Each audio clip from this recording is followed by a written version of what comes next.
ہم میں سے بہت سے لوگ آیت الکرسی پڑھتے تو ہیں لیکن بغیر سمجھے، بغیر جانے کہ یہ آیت بتاتی کیا ہے تو یہ ایک آیت، لیکن اس کی فضیلت کے بارے میں بہت سی احادیث وارد ہوئی ہیں۔ ترمذی کی ایک روایت ہے حضرت ابو ہریرہ رضی اللہ تعالی عنہ سے کہ نبی صلی اللہ علیہ وسلم نے فرمایا کہ ہر چیز کا کوہان اور بلندی ہے، یعنی ہر چیز کی بلندی ہوتی ہے، اور قرآن حکیم کی بلندی سورۃ البقرہ ہے، اور اس میں آیت الکرسی تمام آیتوں کی سردار ہے۔ یعنی ہر چیز کی ایک بلندی ہوتی ہے۔ قرآن کی بلندی کس میں ہے؟ سورۃ البقرہ میں، اور سورۃ البقرہ میں ایک آیت ہے جو تمام آیتوں کی سردار ہے، اور وہ کون سی آیت ہے؟ آیت الکرسی۔ حضرت ابی ابن کعب سے روایت ہے کہ نبی صلی اللہ علیہ وسلم نے فرمایا، اے ابو المنذر، اللہ کی کتاب میں تمہارے پاس سب سے افضل آیت کون سی ہے؟ عرض کیا، اللہ اور اس کا رسول خوب جانتا ہے۔ آپ نے فرمایا، اے ابو المنذر، اللہ کی کتاب کی آیات میں کون سی آیت تمہارے پاس سب سے بڑی ہے؟ انہوں نے عرض کیا، اللہ لا الہ الا هو الحی القیوم۔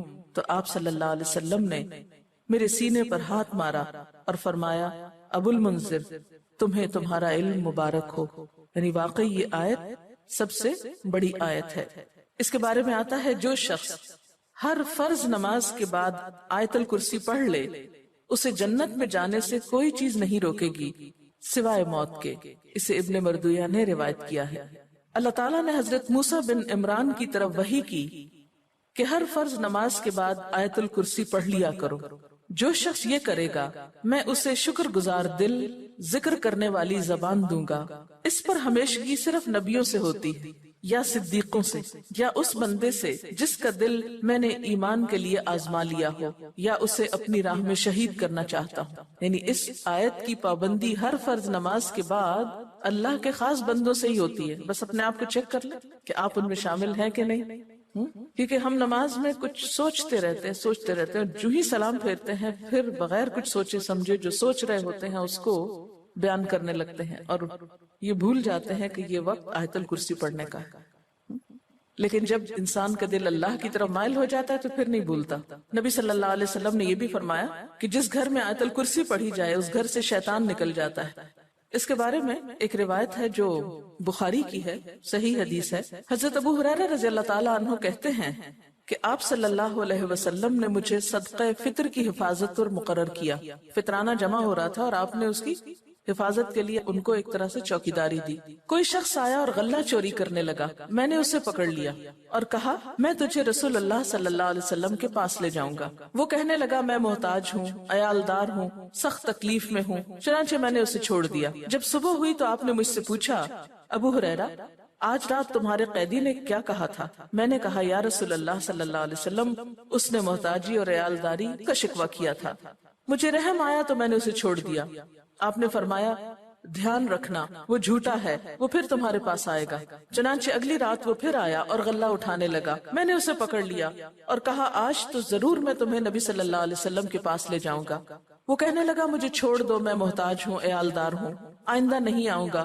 مجھے پھر رحم آ گیا اور میں نے اسے چھوڑ دیا۔ صبح ہوئی تو آپ صلی اللہ علیہ وسلم نے مجھ سے پوچھا، ابو ہریرہ، تمہارے قیدی نے کیا کیا؟ میں نے کہا، یا رسول اللہ صلی اللہ علیہ وسلم، اس نے سخت محتاجی اور عیالداری کا شکوہ کیا، مجھے رحم آ گیا تو میں نے اسے چھوڑ دیا۔ آپ نے فرمایا، دھیان رکھنا، وہ جھوٹا ہے، وہ پھر آئے گا۔ چنانچہ تیسری بار میں طاق میں رہا، وہ آیا اور غلہ سمیٹنے لگا۔ میں نے کہا، اب تو میں تمہیں ضرور آپ صلی اللہ علیہ وسلم کے پاس لے جاؤں گا، اب یہ تیسری بار ہے، تو ہر بار یہی کہتا ہے کہ پھر نہ آؤں گا، مگر پھر آتا رہا۔ اس نے کہا، مجھے چھوڑ دو، میں تمہیں چند کلمے سکھاتا ہوں جو تمہیں فائدہ دیں گے۔ میں نے کہا، وہ کیا ہیں؟ کہنے لگا، جب تو سونے لگے تو آیت الکرسی پڑھ لیا کر، اللہ کی طرف سے ایک فرشتہ تیرا نگہبان ہوگا اور صبح تک شیطان تیرے پاس نہ آئے گا۔ صبح ہوئی تو آپ صلی اللہ علیہ وسلم نے مجھ سے پوچھا، تیرے قیدی نے آج رات کیا کیا؟ میں نے آپ صلی اللہ علیہ وسلم کو ساری بات بتلا دی تو آپ صلی اللہ علیہ وسلم نے فرمایا، اس نے یہ بات سچی کہی، حالانکہ وہ جھوٹا ہے۔ پھر آپ نے مجھ سے کہا، ابو ہریرہ، جانتے ہو 3 راتوں سے کون تمہارے پاس آتا رہا ہے؟ میں نے کہا، نہیں۔ آپ صلی اللہ علیہ وسلم نے فرمایا، وہ شیطان تھا جو انسانی شکل میں آ رہا تھا۔ اچھا، آپ نے دیکھا ہوگا کہ بعض لوگ اس بات کی شکایت کرتے ہیں کہ ان کے پیسے لاکر میں سے اور تالے میں سے چوری ہو جاتے ہیں. ایک ایسی جگہ سے ان کے پیسے چرائے جاتے ہیں کہ جس کی چابی ان کے سوا کسی اور کے پاس نہیں. یہ بھی احتمال ہو سکتا ہے کہ اسی قسم کا کوئی شیطان آ کر ایسی حرکت کرتا ہو. تو اس کا حل یہی ہے کہ انسان سونے سے پہلے آیت الکرسی پڑھ کر چاروں طرف پھونک مارے تو پھر حفاظت ہو جاتی. آپ گھر سے نکلنے لگے یا ایسے اپنے لاکر کو لاک کرنے لگے تو آیت الکرسی پڑھ کر اس پر پھونک مار دیں تو اللہ تعالیٰ ایک چوکیدار مقرر کر دیں گے، ایک فرشتے کو، پھر کوئی نہیں چرا سکے گا اس کی. تو بہرحال آیت الکرسی جو ہے یہ بہت ہی فضیلت والی آیت ہے. چلیے اب دیکھتے ہیں کہ اس آیت میں ہے کیا. اللہ لا الہ الا ہو، اللہ تعالیٰ اس کے سوا کوئی الہ نہیں. الہ کون ہوتا ہے؟ اس کا معنی عام طور پر معبود کیا جاتا ہے، لیکن بنیادی طور پر الہ کا معنی ہوتا ہے خالق، رازق، مالک، حاجت روا، مشکل کشا، عبادت کے لائق. ظاہر ہے جس نے پیدا کیا، جو روزی دیتا ہے، وہی مالک ہونے کا حقدار ہے. پھر جو ہماری حاجتیں پوری کرتا ہے، جو ہماری مشکلیں آسان کرتا ہے، وہی اس لائق ہے کہ ہم اس کی عبادت بھی کریں. تو اللہ لا الہ الا ہو، اللہ تعالیٰ وہی عبادت کے لائق ہے. الحی القیوم، زندہ ہے، قائم رہنے والا ہے، دوسروں کو قائم رکھنے والا ہے. لا تأخذہ سنۃ ولا نوم، نہ اس کو اونگ آتی ہے اور نہ نیند آتی ہے. لہ ما فی السماوات وما فی الارض، اسی کے لیے ہے جو آسمانوں میں ہے اور جو زمین میں. من ذا الذی یشفع عندہ الا بإذنہ، کون ہے جو اس کے پاس سفارش کر سکے مگر اسی کے اذن سے. یعلم ما بین ایدیہم وما خلفہم، وہ جانتا ہے جو ان کے آگے ہے اور جو ان کے پیچھے ہے. ولا یحیطون بشیء من علمہ الا بما شاء، اور وہ اس کے علم میں سے کسی چیز کا احاطہ نہیں کر سکتے مگر جو وہ خود چاہے. پھر فرمایا وسع کرسیہ السماوات والارض، وسیع ہے اس کی کرسی آسمان و زمین پر. ولا یؤودہ حفظہما، اور نہیں تھکاتی اس کو ان دونوں کی حفاظت. وہو العلی العظیم، اور وہ بلند ہے، بہت بڑا. یہ ہے اللہ تعالیٰ کا تعارف. کیا؟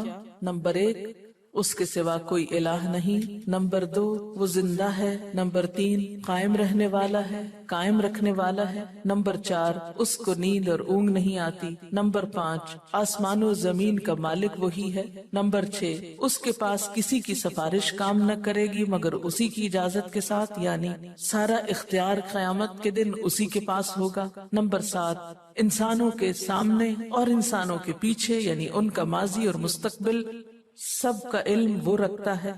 نمبر 8 اس کے علم میں سے کوئی کچھ نہیں لے سکتا مگر جتنا وہ چاہے، یعنی اللہ کے علم جیسا علم کسی اور کا نہیں. نمبر 9 اس کی حکومت، قدرت، عظمت، اقتدار یا علم آسمان و زمین پر محیط ہے، چھایا ہوا ہے. اور نمبر 10 ان دونوں کی حفاظت اس کے لیے کچھ مشکل کام نہیں. نمبر 11 وہ بہت بلند، بہت عظیم ہے.